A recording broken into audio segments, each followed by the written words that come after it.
Hello and welcome everybody to 1995. In 1995, at the Masters, Ben Crenshaw won his second Masters. It seems like headlines still have, changed a little bit because now people think about 1995 Masters. It was Tiger's low amateur. Yeah, it was the first time he made the cut in a PGA event. And he was playing at Stanford. I think he was a freshman. Anyway, but Ben Crenshaw had an amazing Masters. Dominated-ish. There's a famous picture, back to the Tiger Woods discussion, of Tiger Woods and like Greg Norman. It's an interesting time in golf. I remember I was in high school in 1995, and I remember that Coolio's Gangster's Paradise was just like the song that everybody was playing on the radio all the time. Anyway, Titleist came out with this, and in 1995, what do you name a driver? What do you name it? Do you name it T, TS, TSR? No, you name it Starship. Let's get the Starship on the review table and have a closer look. So this is Titleist's small stainless steel driver from the era. And you can see here on the sole, it says DCI gold triangle pointing to a little line. I'm not sure if that little line is going to show up, but there is one there. And then on the sole, clearly says Starship driver with this magnetic shaped thing with a little nose cone right here, just like you'd expect on, a Starship.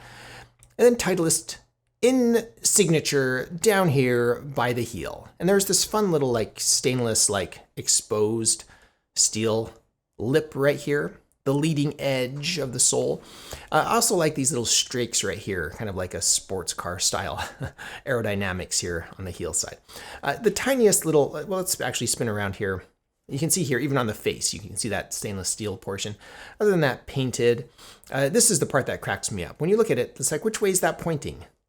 Now it points this way or that way, and people always say it's the right way or the wrong way. This is just pointed off that way.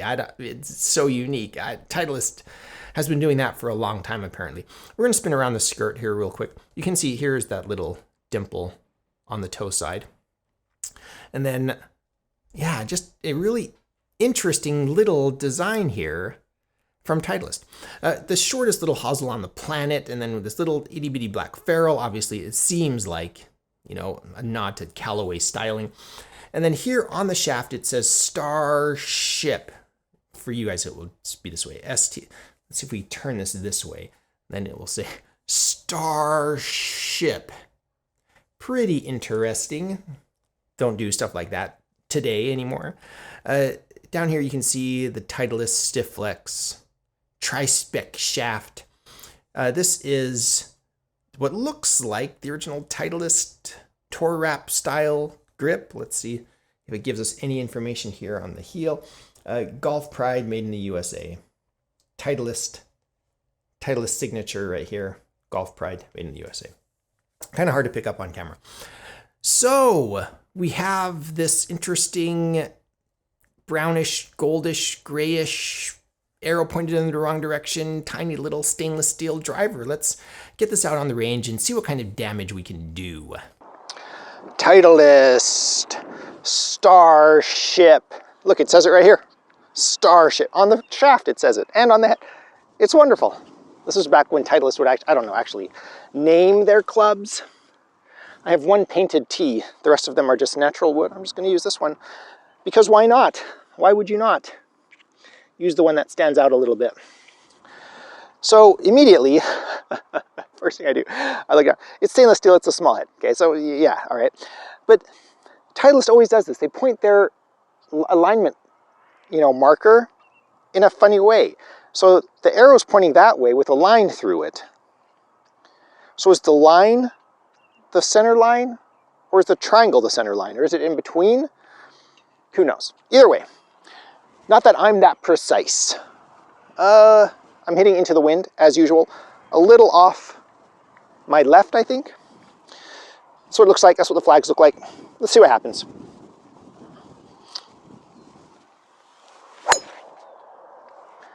That one felt a little toey, but it's fine. It has a nice steel tink. That looked like it landed around 200 yards. So not a great drive. Oh, it's into the wind, but not a great drive. That was not great. A little toey, Probably would have had a little draw to it had it not been for this Wisconsin wind that we have going on right now. So let's see what happens here. Let's see what comes out. All right. It sounds pretty loud. It sounds like a steel driver. Okay, so I want to hit one sweet before I make any adjustments. So let's just do that same thing, see if I can have a little better connection here.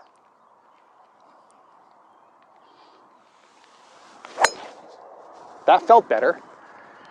Very similar result. The slightest ever of fades could be the wind. That one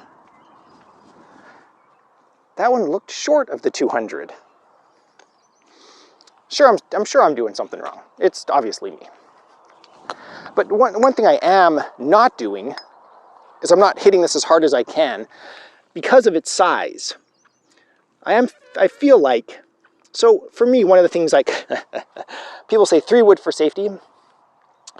When I do that, I feel like it's very much a, I'm not going to swing as hard kind of safety rather than like, I'm going to hit my 3 wood as hard as I would hit my driver full bore and then I'm safer. I don't know, that's how it is for me. I don't know, in the comments below.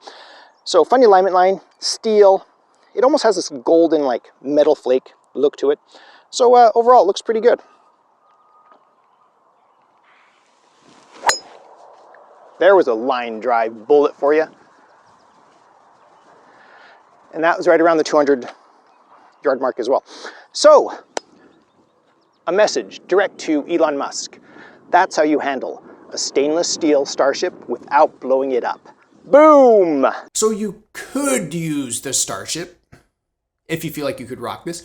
However, you know, it's an interesting time in the world because they're still naming things, you know, like rock bands, you know, like Jefferson Starship, you know, it's like the Starship driver. All right, we get it, okay? 1995, mid-90s. The problem is, by the mid-90s, for comparison, so we can wrap our heads around this.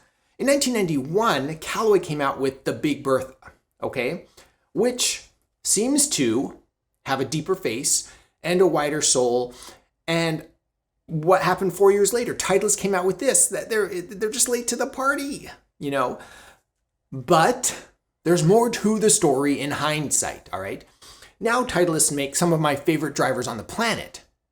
And if they had just said, oh, well, we can't compete with Callaway, let's not make drivers, they wouldn't be necessarily making the best drivers in the world now because they wouldn't have gone through this rough spot of like, well, let's figure it out. So this might be significant in that it kept Titleist in the game. However, it might not be the best driver from the era. Titleist was making other drivers as well, like the Howitzer. Yes, another cool name. We'll cover it here on this channel. But I want to talk about the Starship today. To me, this is just a nod back to the thinking back in the 90s. And that's why it's significant to me. Because there were people, and there still are people, who say smaller is better. Bigger isn't better, smaller is better. I'm such a good golfer, I don't need bigger. Okay? And that's what this is a nod to, which is really interesting to me. You know, people will look back, you know, at different eras and think different things. And this is one of the thoughts from that era was, bigger isn't better. Let's stick with small and traditional. Let me know your thoughts and memories with the DCI Starship from Titleist driver in the comments below. As usual, huge shout out to my patrons. Thank you so much for your support. I really appreciate it. If you want to support this channel in another way, you can visit my Amazon shop. I'll put a link in the description below. I am an Amazon associate. I make proceeds from qualifying purchases. If you enjoy this content, please subscribe. Thank you for watching. There'll be some data collection here in just a second. I am the Vintage Golfer.